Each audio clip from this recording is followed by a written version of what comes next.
ఈ వృశ్చిక రాశి వారు మిథున ధనస్సు రాశిలో జన్మించిన వారిని వివాహం చేసుకోబోయే ముందు 1-2 సార్లు ఆలోచన చేయాలండి.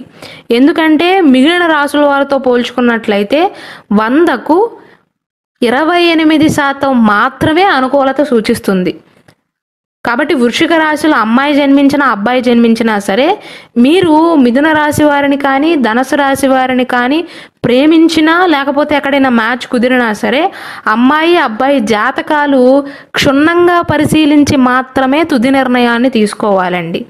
ఎందుకంటే 28% అనుకూలం, మిగిలిన 72% ప్రతికూలత సూచిస్తుంది. ఈ వృశ్చిక రాశి వారికి బెస్ట్ మ్యాచెస్ ఏవంటే వృషభ రాశి, కర్కాటక రాశి, కన్యా రాశి, వృశ్చిక రాశి, కుంభరాశి, మకర రాశి, మీనరాశి అండి. ఈ రాశులు మీకు బెస్ట్ మ్యాచెస్గా చెప్పవచ్చు.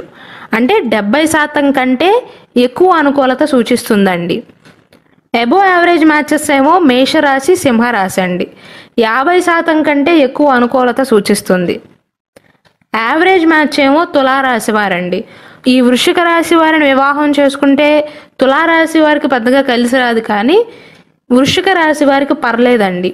కాబట్టి యావరేజ్ మ్యాచ్గా చెప్పవచ్చు. మొత్తం మీద వృశ్చిక రాశి వారికి వరస్ట్ మ్యాచ్ ఏమో మిథున ధనస్సు, బెస్ట్ మ్యాచెస్ ఏమో వృషభ, కర్కాటక, కన్యా, వృశ్చిక, కుంభ, మకర, మీన. ఈ వృశ్చిక రాశిలో జన్మించిన వారికి 12 రాశుల్లో జన్మించిన వారికి ఏ విషయాలు అనుకూలంగా ఉంటాయి, ఏ విషయాలు ప్రతికూలంగా ఉంటాయో క్లియర్గా వివరిస్తూ నేను స్పెషల్ వీడియో చేశానండి. కాబట్టి వృశ్చిక రాశి వారి వివాహ పొంతన గురించి ఫుల్ డీటెయిల్స్ కావాలి అనుకుంటే ఆ వీడియోని వీక్షించండి.